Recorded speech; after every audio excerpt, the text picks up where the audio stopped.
Good morning, everyone. We are the Group 3. So, our report is all about climate, weather, and other environmental conditions here in Palawan. So, before we come up to the main topic, let us discuss first what is the difference between climate and weather.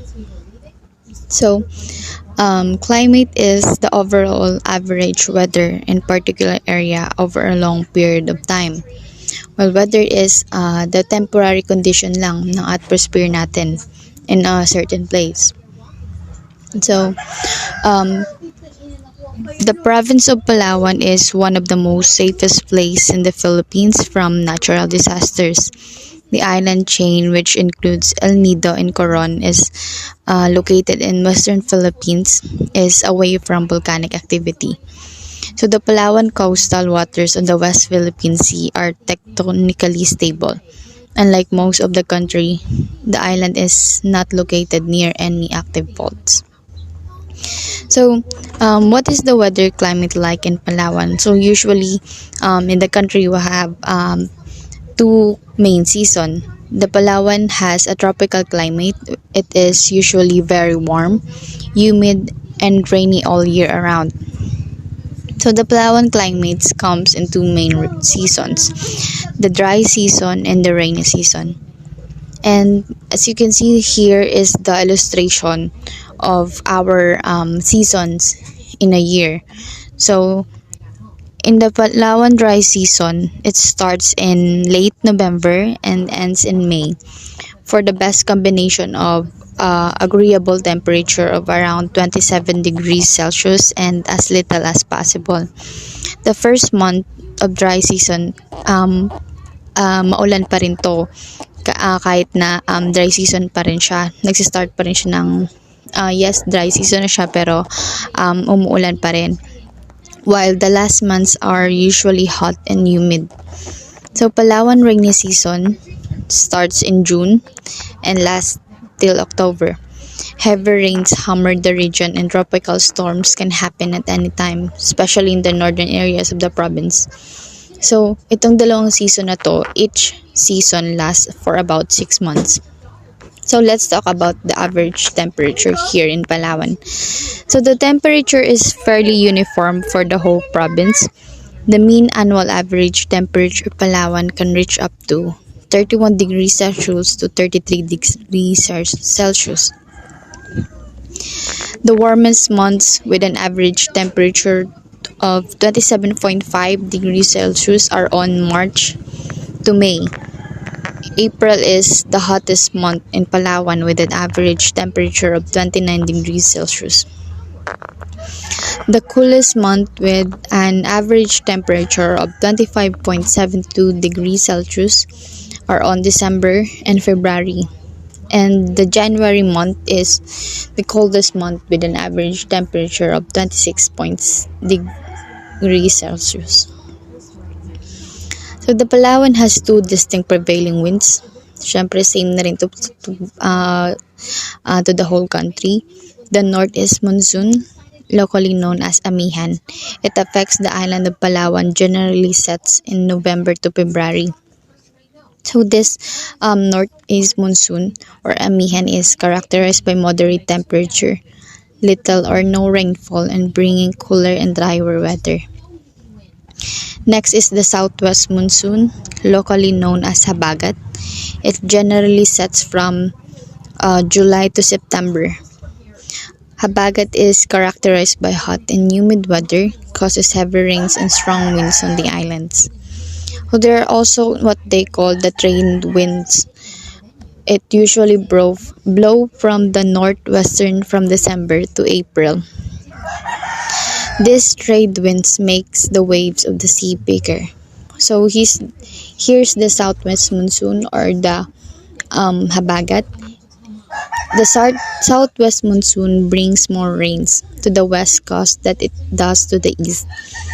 The northern and the southern extremities and the western portion of the province, including the island of Culion, Cuyo, Coron, and Nanapakan, receive an annual rainfall of 2,920 millimeters while the eastern region from Puerto Princesa to Brooks Point has only 1,672 millimeters rainfall annually. So, unlike all the provinces here in the Philippines, Palawan is the Palawan Island is rarely hit by typhoons due to its geographical position. So July, August, and September are the wettest season, and it is the time when typhoons visit the Philippines. However, Palawan is usually not passed through by these severe tropical storms. The tropical depressions and cyclones tails may lash Palawan during the wet season, and they can last up to 3 to 5 days. The southern part is practically free from typhoons, while the northern part experiences persistent gales, torrential rains, especially during the months of July and August. The weather is most favorable for coastal navigation from April to June on both the northeastern and southeastern sides of Palawan. So the next reporter is Miss Elgina Gargot, and she will explain the other environmental conditions here in Palawan. Thank you. Good day everyone, I am Gargot Algina. I am the next reporter. So, other environmental conditions in Palawan. When we hear the word environmental conditions or environmental issues, the first thing comes to our mind is it's all about climate change, global warming, water pollution, air pollution, deforestation, and etc. So, we are all aware naman na some of the environmental conditions na meron tayo ngayon is are effects of the human activity na nagkakos ng pagkasira ng ating kalikasan. So, what is climate change? So nabanggit natin kanina na the climate change is one of the environmental issues or condition na kinakaharap natin ngayon. I'm pretty sure naman siguro na climate change is very common sa ating lahat, right? So climate change describe a change in the average conditions. This includes warming temperature and change in precipitation in a region over a long period of time. So ano nga ba yung mga cause ng climate change, especially here in our province, the province of Palawan? First in our list is illegal logging. When we say illegal logging, ito yung pagputol, pag-harvest, pag-transport, pag-purchase, o pag-sale ng mga timber in violation of the law. Meaning, wala silang permit para mag-authorize o magbenta nga ng mga punong kahoy. So, in Sopronio Española, Palawan Indigenous Community, sa mga hindi nakakaalam, Palawan is one of our indigenous tribe exists here in Palawan. So, Palawan Indigenous Community leader Sempio Mata trudged through the natural forest of Mount Dumaduay in the southern part of the Philippines, Palawan province. According to Mata, local people are alarmed not just by illegal logging but also by what they fear the activity might signal, a resurgence of plans to mine the areas which the Palawan have been fighting against for decades. The forest degradation is particularly apparent in Abucayan village and town of Sopronio Española. This is where the limestone quarrying firm Pyramid Hill Mining and Industrial Corporation wants to operate after obtaining a mineral production sharing agreement with the government in 2001 despite the fierce community assistance. Second, the underground river management claimed that there has been rampant illegal logging around the national park involving no less the communities living around it. The report observed that the rise in the incidence of this illegal activity came in the aftermath of Typhoon Odette, when people needed timber to rebuild their house and property. This wasn't even the first clear evidence of man-made forest destruction exposed by Odette. Early photos of washed-out forest debris along the national highway in the northern barangays of the city. The typhoon showed many trees that had been chainsawed. The floods have washed them down from the mountains. The third one is Mount Victorias, or what we called Victoria's Peak in Narra, Palawan, a municipal councilor in southern Palawan town is requesting the local government to investigate illegal logging activities threatening Victoria's Peak, the second highest mountain in the province. So, Councilor Ryan Mamenta said that the logs that were seen where Nara trees from cutting is prohibited under the law. So, that's all. Thank you. I will discuss short explanations about mining. So, impacts of mining to our environments, including deforestation, soil erosions, contaminations, and alterations of soil profiles, and also increase of noise levels. So, alam naman natin na malaki ang effect nito sa atin, hindi lang sa atin, sa mga hayop, sa mga living organism na nabubuhay doon sa mining area. So, basically, sila talaga yung naapektuhan dahil sila yung malapit doon sa area na nag-ooperate yung mining. So, may disadvantage at advantage naman pagdating sa mining. So, ang disadvantage ng mining is also yung mga ganito nga, yung mga nangyayari na soil erosion, deforestation. So, nagkakaroon tayo ng flash floods dahil sa mga ginagawa nilang pagmimina. Tinatanggal nila yung mga dapat tanggalin dahil madadaanan ng kanilang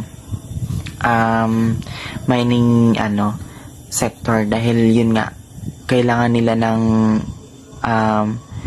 mas malawak na area to conduct a mining operates. And yung advantage niya naman, of course, nakakuha sila ng nickel, iron, and other minerals, but hindi ko lang alam, pero hindi naman sa atin dinadala o hindi naman dito ginagawa yung mga nakukuhang minerals, kundi sa ibang country na syempre mas mahal yung binta nila doon, o mas mahal yung nila ng mga produkto na galing dito sa atin, kaya pinipili nilang ibenta doon sa iba. And next, which is quarrying in Coron, Palawan. So, alam naman natin yung quarry.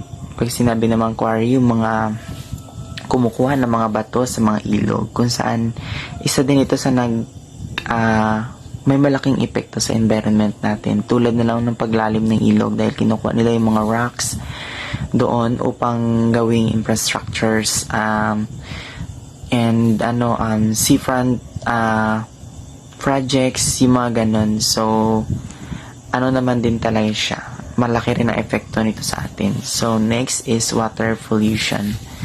Ito naman sa water pollution, alam naman natin yung once na kapag hindi tayo marunong mag-segregate ng basura natin, of course, magkakaroon talaga ng water pollution. Dahil nga, kumakalat-kalat yung mga plastics, yung mga something na bagay na pwedeng magbara sa mga gutter or mga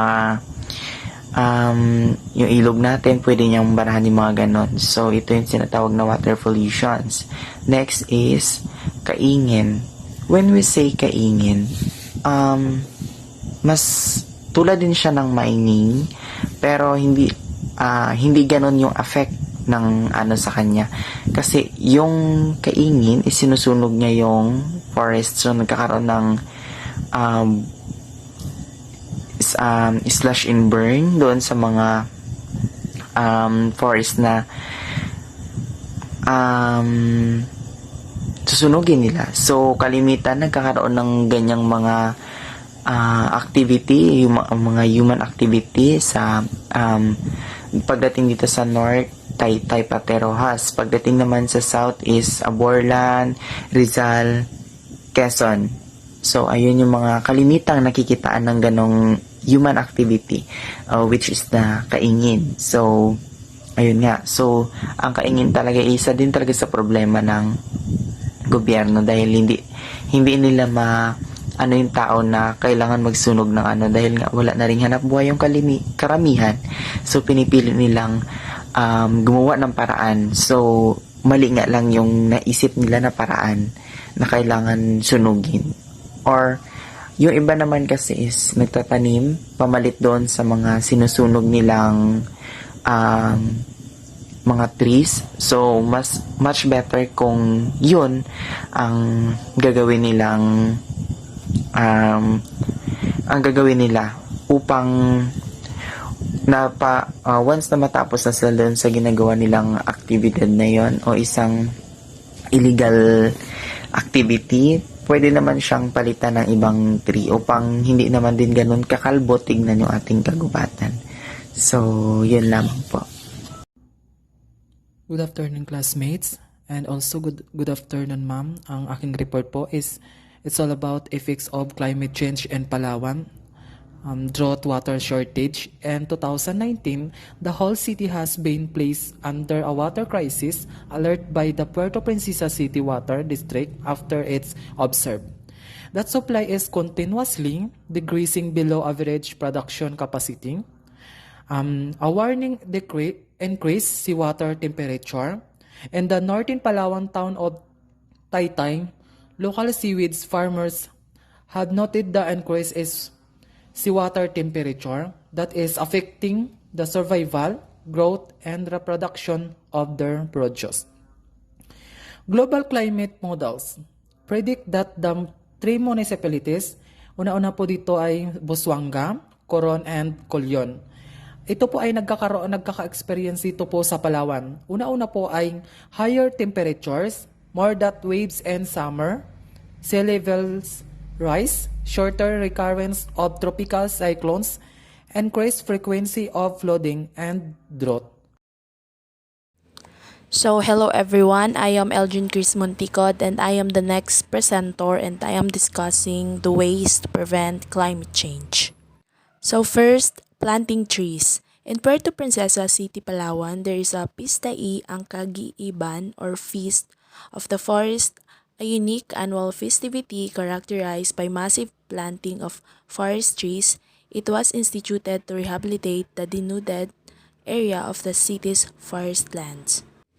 So, planting trees is the most essential thing or activity that we can do prevent climate change. Kaya bilang isang tao, we should do our responsibilities or part to environment because we all know na malaking tulong ang ating kalikasan sa atin, nakakapagbigay ito ng mga kabuhayan at iba pa. Kaya yung pagtatanim ng mga puno, simple man pero malaking bagay na ito upang maiwasan ang iba't ibang mga sakuna. So, here's the other ways on how to prevent climate change. Conserve water, reduce, reuse, recycle, and save and maximize energy. Aside po sa mga nabanggit na mga ways, meron din pong batas na tinatag ang ating gobyerno upang mapangalagaan ang ating kalikasan. So, the PCSD implements two policies to protect the environment. Those are First, the PCSD facilitates sustainable development in Palawan through implementing the Environmentally Critical Areas Network or ECAN. The Republic Act 7166 or the Strategic Environmental Plan CEP for Palawan Act, which aim to strengthen protection of the remaining natural areas of Palawan. And secondly, the Palawan Council for Sustainable Development or PCSD, the policy RA 9175 regulating the use of the chainsaw, the tool for illegal logging where licensing applies and penalties await those who fail to register them.